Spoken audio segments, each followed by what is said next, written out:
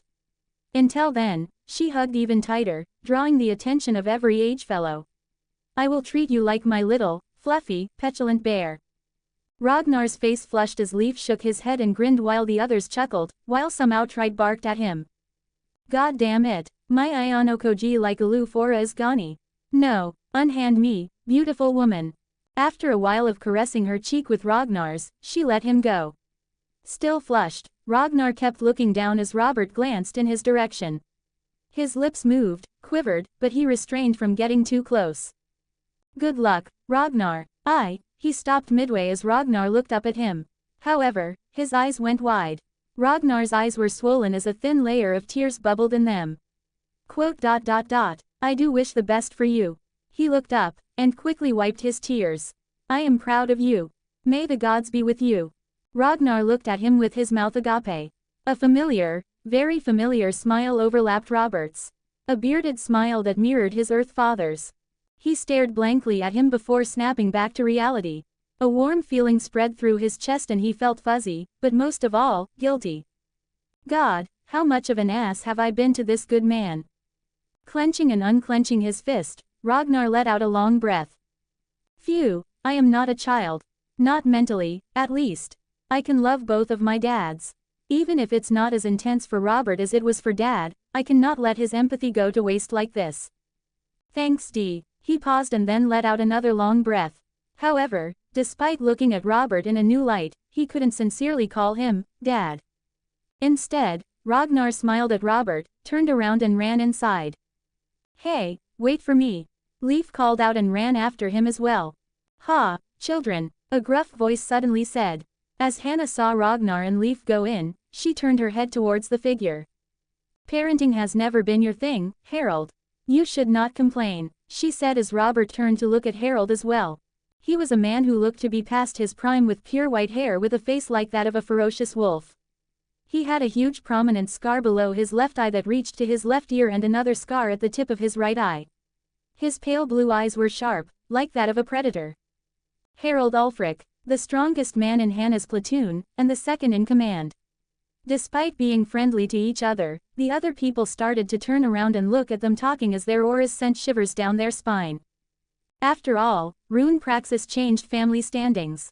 While there was no violence treaty amongst each other in Drakensfjord's boundary, much couldn't be said about affairs that occur once someone crosses Star Lake.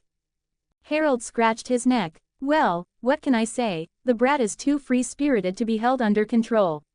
Even after all the beatings he received. Robert scoffed. Who are you deceiving? Both of us know you won't lift a finger on that child. Harold spat as he looked away. For someone so tough and strict, you sure have a lot of soft spots. Oh, piss of, oh, it's going to start. Hannah and Robert casted nervous glances at Ragnar as well. Hannah's pale fingers twitched before she took an uneasy step backward. Ragnar casted a look at his parents. He felt their unease but said nothing, standing rigid beside Leif, who on the contrary, carried himself with the ease of a man who feared nothing. Leif barely flinched as the doors locked behind them, the flickering torchlight casting long shadows over the gathered children. From his place beside the altar, Jorund Dainsvord, the village chief of Drakensfjord and grandfather of Sophia, raised a gnarled hand. His once mighty frame had been softened by the pull of time, loose skin that sagged over his sun-weathered bones, and what little hair remained clung stubbornly to his skull in strands of storm gray. His dark green eyes scanned the gathered children from the nearby villages, towns in Drakensfjord, flicking over each with the indifference of a man who had seen this ceremony too many times to count. As he was taking in everyone's forms, his eyes landed on Sophia, standing just behind Ragnar's left shoulder. His lips curled, eyes narrowing slightly before he turned away, the annoyance in his gaze barely concealed beneath the mask of ritualistic duty. Many recognizable faces, he thought as he looked at the first girl who stood in the front row. She had ash blonde hair with a few silvery undertones and dark sapphire eyes. Astrid Veckersdottir, the daughter of Eric Vecker from Grimstad. On her right was another girl with wavy brown hair and green eyes like pine forests. Eiritur Hildsdottir from Valand, and to Astrid's left was a boy who was almost as tall as Leif. He had deep auburn hair and a pair of dark blue eyes. Hakon Elderson from Branholt, son of Ulfar Elderson, good. Some big names this time, naturally. The old man was lost in his musings as a sigh from Astrid brought him back to reality.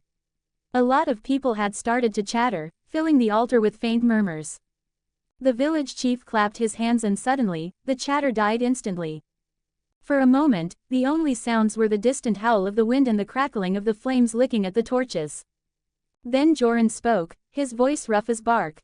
Children of the north, before you stand the last remnant of Eingana, the great serpent, the mother of cycles. His tone was slow, his old age making his words drawl more than intended. She who was formed in the void, where the first gods bled. She who swallowed the sun and moon and spit them out anew, birthing time itself. The ancients say that the heart of a dying star lies in her sacred place. His weathered hand gestured toward the luminous wound at the statue's core, and it is from that fire that the gods mark their chosen. Silence. The words settled like stones in the children's chests. Their astonishment was kind of justified. Since parents talk about their rune praxis, or their pathways, even with their children. Not even with the intent to help, or in some nut cases, harm, them. Jorund reached beneath his heavy cloak, brandishing Valdring, the weapon of the gods, a long, gnarled branding rod, its tip already sizzling. The metal shimmered in scarlet light, veins of molten light tracing jagged paths along its length. Today, Jorund continued as he shoved it deep into Eingana's wound on her torso, you will be branded by that very fire. The gods will choose you.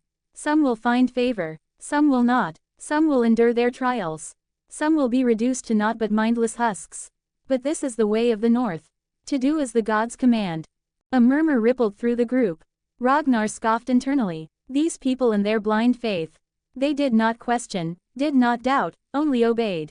And yet, despite his disdain, he could not suppress the gnawing anticipation that clawed at his ribs. He had waited for this moment since his reincarnation. Strip, Jorund commanded. There was a brief pause. Then Leif ripped his shirt off without hesitation, baring his broad chest to the cold air. The collective facepalm from the others was nearly audible. Leif blinked, looking around. What? Ragnar sighed, rubbing his temple. You didn't need to fully strip. Just the back, the arm, the shoulder, something. Leif merely shrugged. Cold doesn't scare me, I know, but it's considered rude. Wait, actually, sorry, Gramps. Jorund sighed and looked at the crowd. Who shall go first? The first to step forward was a girl with honey-colored hair, the one who had been standing beside Runa. Jorund pressed the brand against her shoulder. The moment metal touched flesh, the air was shattered by a scream so raw it sent a wave of panic through everyone. The following moment, her eyes rolled back and she fell down. No, she landed in a perfect lotus, meditative position. Everyone looked at her for a brief moment in sheer astonishment. Runa suddenly stepped forward and Jorund did the same thing to her. Another scream. Despite the obvious dread, more and more of them started to go forward and brand themselves. One by one, the branding continued. The smell of burnt flesh mixed with the smoke and cold air. Ragnar watched, his earlier bravado thinning with each new cry. Perhaps he did not want this after all. He thought of going away. But then, he heard it. A voice. Low, whispering, endless. A pair of grey eyes burned into his mind. Valknar rrrrrr. Again, and again, the sound coiled around his brain, stretching his name into something otherworldly. Valknar rrrrrr. Ragnar's breath hitched. Valknar rrrrrr. His vision darkened at the edges. His body trembled as sweat beaded down his spine. Leif turned, noticing Ragnar's expression shift, but before he could speak, the brand was seared into his back and then into Ragnar's exposed back. Valknar rrrrrr. Ragnar's world exploded. His body went rigid as his soul was ripped free, flung violently into the divine abyss. The physical world faded into static, his consciousness ascending to the realm of trials, where the god who had chosen him awaited. Jorund barely glanced at him before turning to Sophia. His lips moved as he talked to her. "Do not disappoint us again." She lowered her head, and her lips quivered but said nothing. Slowly, she raised her shirt just enough to expose the skin beneath her ribs. The brand pressed into her flesh. White-hot pain. Her knees buckled. Just as she fell into a meditative state, the three children from outside Drakensfjord turned to Jorund. He moved towards them, his staff hot. The girls lifted their shirts, just like Sophia, enough to show their belly, while the boy lifted his sleeve, extending his arm. After a few seconds, they had fallen into deep meditation as well. Every participant's eyes were rolled back. Jorund turned away, his face grim as he approached the altar one last time. With the same care as a priest handling sacred relics, Jorund returned Valdring to its resting place, deep within the wound of Eingana. As the glow pulsed faintly, he let out a slow breath. "And so," he muttered to himself, voice barely above a whisper, "the long winters begin. Read my other novel here. If it doesn't appear below, it's named, Reincarnated as an Extra in a Steampunk World." Reprobate creators' thoughts. 0 comments, 0 vote. To be continued.